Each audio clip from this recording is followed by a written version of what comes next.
Hello, virtual. Let's see the question. Question says determine a positive integer n less than equal to 5 such that integration 0 to 1 e raised to x minus 1 whole raised to n dx equal to 16 minus 6c। तो चलिए solve करते हैं बच्चों इस problem को। तो देखिए यहाँ पे हमें क्या दिया हुआ है, हमें दिया हुआ है integration 0 to 1 e raised to x minus 1 whole raised to n dx। तो इस इंटीग्रेशन को क्या करता हूँ मैं, यहाँ पे हम ले लेते हैं आई एन के equal. I n equal to क्या हो जाएगा हमारे पास, integration 0 to 1 e raised to x minus 1 whole raised to n dx। ठीक है, इस तरह से ये है। अब इस इंटीग्रेशन को हम सॉल्व करेंगे किससे, इंटीग्रेशन बाय पार्ट से। इसको सॉल्व करेंगे हम इंटीग्रेशन बाय पार्ट से। तो यहाँ पर ये है, ये क्या है हमारे पास, एक्सपोनेंशियल फंक्शन है, तो इसको ले लेंगे सेकंड फंक्शन और ये अलजेब्रिक इसको फर्स्ट फंक्शन। तो यहाँ से देखिए इंटीग्रेशन करेंगे तो फर्स्ट फंक्शन आ जाएगा हमारा एज इट इज। तो यहाँ से आएगा x minus 1 whole raised to n। हम इंटीग्रेशन किसका करेंगे, सेकंड फंक्शन का। सेकंड फंक्शन का इंटीग्रेशन क्या होगा, e रेस्ट टू x का इंटीग्रेशन क्या होता है, e रेस्ट टू x, और इसमें लिमिट है हमारे पास कितनी, 0 to 1।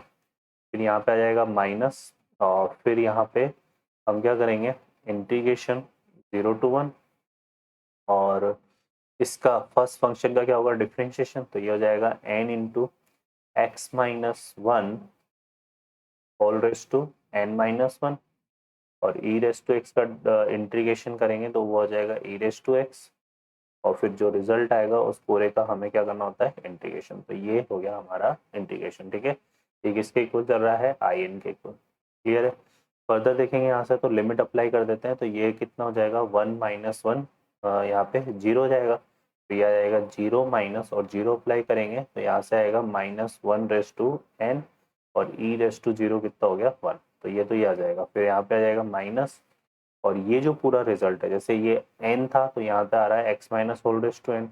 यहाँ पर हमारे पास देखो क्या है, n minus 1 e raise to x है, तो इसको हम लिख सकते हैं n, और ये क्या बन जाएगा i n माइनस 1, ऐसा लिख देंगे इसको। ठीक है ना, इसके रिगार्डिंग, क्योंकि यहाँ आई एन को हमने लिखा, जब यहाँ पे होल पावर n थी तो यहाँ होल पावर n माइनस 1 है, ई रेस टू एक्स तो कॉमन है दोनों में, तो वो चीज़ यहाँ पे आई एन माइनस 1 आ जाएगा। अब इसको सॉल्व करते हैं तो यहाँ पे माइनस 1 रेस टू एन है, और एक नेगेटिव और होने की वजह से ये बन जाएगा हमारे पास minus 1 raised to n plus 1 minus n I n minus 1, और ये किसके इक्वल आ रहा है बच्चों, आई एन के इक्वल।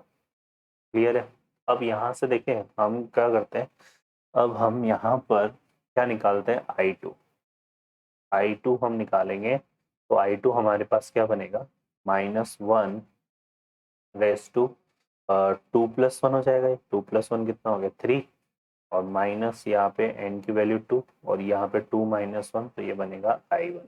अब i2 निकालने के लिए हमें i1 चाहिए, तो i1 हम यहाँ से निकाल लेते हैं। तो i1 हमारे पास देखो क्या बनेगा, integration 0 to 1 e raise to x into यहाँ पे कितना जाएगा, x माइनस 1 dx।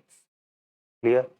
अब हम इसको इंटीग्रेट करेंगे तो वही बाई पार्ट से ही करेंगे। तो यहाँ पे ये सेकंड फंक्शन हो गया और ये फर्स्ट फंक्शन। तो इसका इंटीग्रेशन में क्या होगा, first function as it is, इसका इंटीग्रेशन करेंगे ई रेस टू एक्स का। तो ई रेस टू एक्स का integration e raise to x minus, और यहाँ से हम देखेंगे तो फर्स्ट फंक्शन का क्या हो जाएगा, डिफरेंशिएशन। तो x माइनस 1 का डिफरेंशिएशन कितना हो गया, 1, और ई रेस टू एक्स का integration e raise to x, और फिर होल का इंटीग्रेशन। तो ये आ जाएगा। ठीक है बच्चों, लिमिट आ जाएगी यहाँ पे 0 to 1। तो अब ई रेस टू एक्स का इंटीग्रेशन क्या होगा, ई रेस टू एक्स, तो यहाँ से क्या बनेगा हमारे पास, i1 आ जाएगा हमारे पास x minus 1 e raise to x minus e raise to x, और लिमिट यहाँ पे हमारे पास है 0 to 1। ठीक है, तो यहाँ से क्या बन गया, ये इसमें से अगर ई रेस टू एक्स को मैं कॉमन ले लेता हूँ तो ये बनेगा माइनस 1 और माइनस 1, तो ये आ जाएगा हमारे पास x minus 2 into e raise to x, और लिमिट लगाते हैं 0 to 1। तो यहाँ पे जो अपर लिमिट को अप्लाई करेंगे तो यहाँ पे कितना आएगा, ई इंटू 1 माइनस 2 माइनस 1, और जब माइनस 0 को अप्लाई करेंगे तो ये तो 0 जाएगा, तो यहाँ से कितना जाएगा, माइनस 2, और ई रेस टू 0 कितना होता है, 1। ठीक है, तो यहाँ से देखो कितना बन जाएगा, ये हो जाएगा -6 + 2, तो यहाँ से आ जाएगा 2 - 1, 2 - 1 किसकी वैल्यू हो जाएगी, I1 की, ठीक है। तो अब इससे I2 निकल जाएगा, तो I2 हमारे पास देखो कितना आ गया, -1 का होल क्यूब, कितना बनेगा -1, और यहाँ से कितना आ रहा है -2 इंटू 2 - e, तो ये कितना हो गया -1 - 4 -5, और ये 2e, यहाँ से आ रहा है ये कितना 2e - 4, सॉरी -5, ये आ रहा है कितना हमारे पास 2e - 5,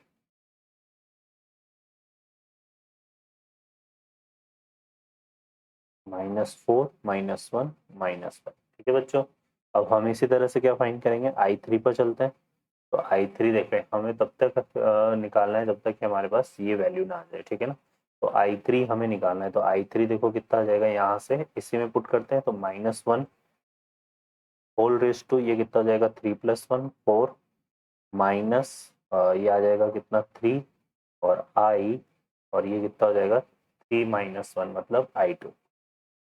तो यहाँ से देखो कितना हो गया, -1 होल रेज टू 4 1, ठीक है, -3, और I2 हमने निकाला था, यहाँ से कितना आया था हमारे पास 2e - 5।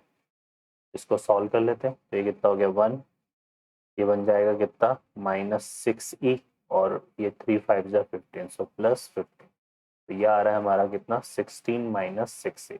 तो 16 - 6e हमारे पास कब आया, जब हमने क्या पुट किया था n = 3। तो यह हमारे पास क्या हो जाएगा, n = 3 पर ये वैल्यू आएगी। तो ये क्या बोल रहा था आपसे, determine the positive integer n, तो वो हमारे पास आंसर क्या हो जाएगा, n = 3। ओके बच्चों, I hope you understand, best of luck.